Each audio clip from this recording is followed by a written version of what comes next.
Hello दोस्तों, क्या आपने कभी सोचा है कि रेडियो जो आज सिर्फ मनोरंजन और खबरों का माध्यम है, वो कभी सेकेंड वर्ल्ड वॉर को बदलने का सबसे बड़ा हथियार बन चुका था।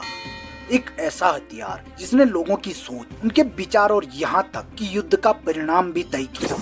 ये भले ही सुनने में अजीब लगे कि आखिर कैसे एक मामूली सा रेडियो युद्ध का परिणाम डिसाइड कर सकता है, पर ऐसा ही है। सेकेंड वर्ल्ड वॉर में रेडियो के माध्यम से ऐसी ऐसी झूठी खबरें फैलाई गई जिन्हें सुनकर आपके होश उड़ जाएंगे कि कैसे लोग मानसिक तौर पर इतनी बुरी तरह टूटे कि उन्हें इसकी भनक तक नहीं लगी।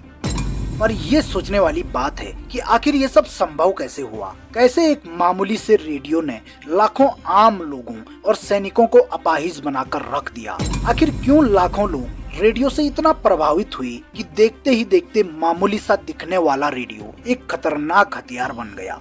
कब रेडियो इतना खतरनाक बन गया कि उसने वॉर का परिणाम तक तय किया, जानेंगे इस वीडियो के माध्यम से और भी कई सारी इंटरेस्टिंग बातें। Soldiers, sailors and airmen of Alle Flammen soll er große Titten haben!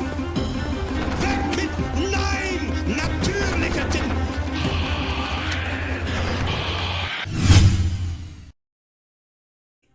दरअसल रेडियो प्रोपेगेंडा का मतलब था रेडियो का इस्तेमाल करके लोगों की सोच और भावनाओं को नियंत्रित करना। और सेकेंड वर्ल्ड वॉर में ये सबसे प्रभावशाली माध्यम था, क्योंकि वॉर में शामिल देश अपने दुश्मनों को कमजोर करने और अपनी जनता को उत्साहित करने के लिए इसे हथियार के तौर पर इस्तेमाल करने लगी थी। नाजी जर्मनी ने रेडियो को प्रचार का सबसे बड़ा हथियार बनाया। हिटलर और उनके प्रचार मंत्री जोसेफ गोएबल्स ने रेडियो का इस्तेमाल नाजी विचारधारा को फैलाने और जनता को नियंत्रित करने के लिए किया, जिसे ब्लैक प्रोपेगेंडा कहा जाता था। इसमें जर्मन सरकार और नाजी प्रचारकों ने ऐसे रेडियो स्टेशन बनाए जो देखने में न्यूट्रल या मित्र देशों के स्टेशन लगते थे, लेकिन वास्तव में ये नकली और झूठी खबरें फैलाने के लिए तैयार किए गए थे। पर सवाल ये है कि आखिर ये प्रोपेगेंडा कैसे काम करता था। दरअसल 1930 के दशक में रेडियो एक नया और प्रभावशाली माध्यम था। यह तेजी से संदेश पहुंचाने का सबसे आसान तरीका बन गया था, जिसका फायदा उठाकर नाजी सरकार ने इसे अपनी राजनीतिक और सामाजिक रणनीतियों के लिए अपनाया। गोएबल्स ने कहा कि रेडियो हमारी सबसे शक्तिशाली मशीन गन है। नाजी सरकार ने ऑक्सेनफेंगर नाम के सस्ते रेडियो सेट्स बनाए, जिन्हें हर जर्मन के घर पहुंचाया गया। इन रेडियो सेट्स को जनता का रेडियो कहा जाता था और इन्हें इस तरह से डिजाइन किया गया था कि लोग सिर्फ सरकारी चैनल ही सुन सकें। रेडियो के माध्यम से जर्मनी की आम जनता को ये बताया गया कि सिर्फ आर्य जाति ही श्रेष्ठ है और हिटलर जर्मनी का उद्धारक है। जर्मनी में रह रहे यहूदियों, कम्युनिस्टों और जो हिटलर के विरोधी थे, उनके खिलाफ बार बार झूठी खबरें और नफरत भरे संदेश फैलाए गए। उदाहरण के लिए जर्मनी रेडियो से ब्रिटिश सैनिकों को ये बताया जाता था कि उनकी सेना हार रही है क्योंकि उनके अधिकारियों ने उन्हें धोखा दे दिया है।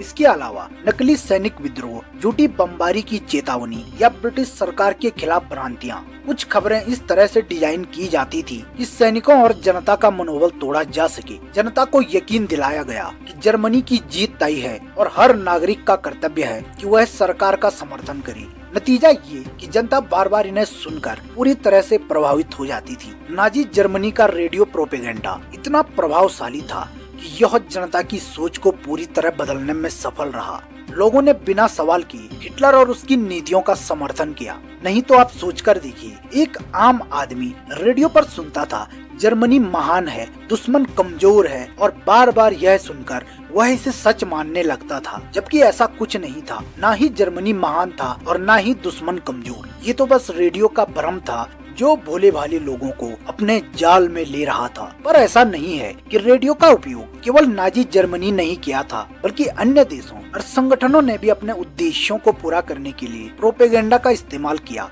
ब्रिटेन तो जर्मनी से भी एक कदम आगे चले गया था और इस प्रकार का प्रोपेगेंडा किया जिसे सुनकर आप हैरान हो जाओगे और ये सोचने पर मजबूर हो जाओगे कि क्या ऐसा भी हो सकता है। ब्रिटेन ने जर्मनी के सैनिकों को मानसिक रूप से कमजोर और भ्रमित करने के लिए रेडियो का बेहद चतुराई से इस्तेमाल किया, जिसे साइकोलॉजिकल वॉरफेयर कहा गया। ब्रिटेन ने नकली जर्मन रेडियो स्टेशन बनाए जो जर्मन सैनिकों और जनता को असली स्टेशन लगते थे, और इन स्टेशनों पर बाकायदा जर्मन भाषा में प्रसारण किया जाता था, जिससे ये शक न हो कि एक जर्मन रेडियो है। खबरें तोड़ी मरोड़ी जाती थी, झूठी रिपोर्ट्स दिखाई जाती थी कि उनके परिवारों को बमबारी से नुकसान पहुंचा है और उनके अधिकारी भ्रष्ट हैं, अयोग्य हैं। रेडियो पर जर्मन सैनिकों के नाम लेकर संदेश प्रसारित किए जाते थे, जैसे फ्रिट्ज, तुम्हारी पत्नी अकेली नहीं है, क्या तुम जानते हो वो किसी और के साथ है। पर ये सोचने वाली बात है कि ऐसी बातें सैनिकों को मानसिक रूप से इतना तोड़ देती थी कि वो घर की चिंता में डूब जाते थे। जर्मन सैनिकों को यह विश्वास दिलाने की कोशिश की गई कि नाजी अधिकारी उनके बलिदान की परवाह नहीं करते हैं। लोकप्रिय जर्मन गाने प्ले किए जाते थे, लेकिन उनके बीच में ऐसे संदेश जोड़े जाते थे जो सैनिकों को निराश कर देते थे। तुम्हारी हार तय है, बेहतर है कि तुम आत्मसमर्पण कर दो। नतीजा ये कि ब्रिटेन की इस रेडियो रणनीति ने जर्मन सैनिकों को मानसिक रूप से कमजोर और भ्रमित कर दिया। वहीं जापान ने भी कोई कमी नहीं छोड़ी। टोक्यो रोज द्वितीय विश्व युद्ध के दौरान जापानी प्रचार मशीनरी का हिस्सा थी, जिसने अमेरिकी सैनिकों को मानसिक रूप से कमजोर करने और भ्रमित करने के लिए रेडियो पर महिलाओं की आकर्षक आवाज का इस्तेमाल किया था। हैरानी की बात ये है, टोक्यो रोज कोई एक महिला नहीं थी, बल्कि जापानी रेडियो प्रोपेगेंडा कार्यक्रमों में काम करने वाली कई महिलाओं का सामूहिक उपनाम था। इन महिलाओं का उद्देश्य अमेरिकी सैनिकों का मनोबल गिराना और उन्हें भ्रमित करना था। दरअसल महिलाओं की कोमल और आकर्षक आवाज में संदेश प्रसारित किए जाते थे ताकि सैनिक ध्यान से सुने। इन कार्यक्रमों में अमेरिकी सैनिकों को कहा जाता, तुम्हारी पत्नियां और गर्लफ्रेंड्स तुम्हारे घर वापस लौटने का इंतजार नहीं कर रही हैं, तुम्हारी सेना हार रही है, बेहतर है कि तुम आत्मसमर्पण कर दो। सैनिकों के नाम, यूनिट्स की जानकारी दी जाती थी, जिससे यह भरोसा दिलाया जाए कि दुश्मन को उनकी पूरी खबर है। अधिकांश सैनिक इसे मजाक या मनोरंजन के तौर पर लेते थे, लेकिन कुछ सैनिकों पर इसका गहरा असर पड़ा। टोक्यो रोज में सबसे प्रसिद्ध आवाज इवा टोगुरी डेक्विनो की थी, जो जापानी अमेरिकी थी पर उन दिनों जापान में फंसी हुई थी। उन्होंने एक रेडियो कार्यक्रम 0 आवर्स में काम किया। युद्ध के बाद उन पर अमेरिकी सेना के खिलाफ प्रचार करने का आरोप लगा। उन्हें गिरफ्तार किया गया और राजद्रोह के लिए 10 साल की सजा सुनाई गई। लेकिन बाद में ये साबित हुआ कि उन्होंने ये सब मजबूरी में किया था। उनके इरादे सैनिकों को नुकसान पहुंचाने के नहीं थे। 1977 में राष्ट्रपति जेराल्ड फोर्ड ने उन्हें माफी दे दी। टोक्यो रोज प्रोपेगेंडा युद्ध का एक दिलचस्प और चर्चित हिस्सा था। यह दिखाता है कि युद्ध केवल हथियारों से नहीं बल्कि मनोवैज्ञानिक तरीकों से भी लड़ा जाता है। ये युद्ध का वो चेहरा था जहाँ शब्दों से जंग लड़ी जा रही थी। वहीं भारत में रेडियो प्रोपेगेंडा का एक अलग ही उद्देश्य था। नेताजी सुभाष चंद्र बोस ने 1942 में आजाद हिंद रेडियो की शुरुआत की थी, जो जर्मनी के बर्लिन से संचालित होता था। इसका उद्देश्य भारतीय स्वतंत्रता संग्राम के लिए जनता को जागरूक करना और अंग्रेजी शासन के खिलाफ भारतीयों में जोश भरना था। नेताजी ने इस माध्यम का उपयोग अंग्रेजों की नीतियों का पर्दाफाश करने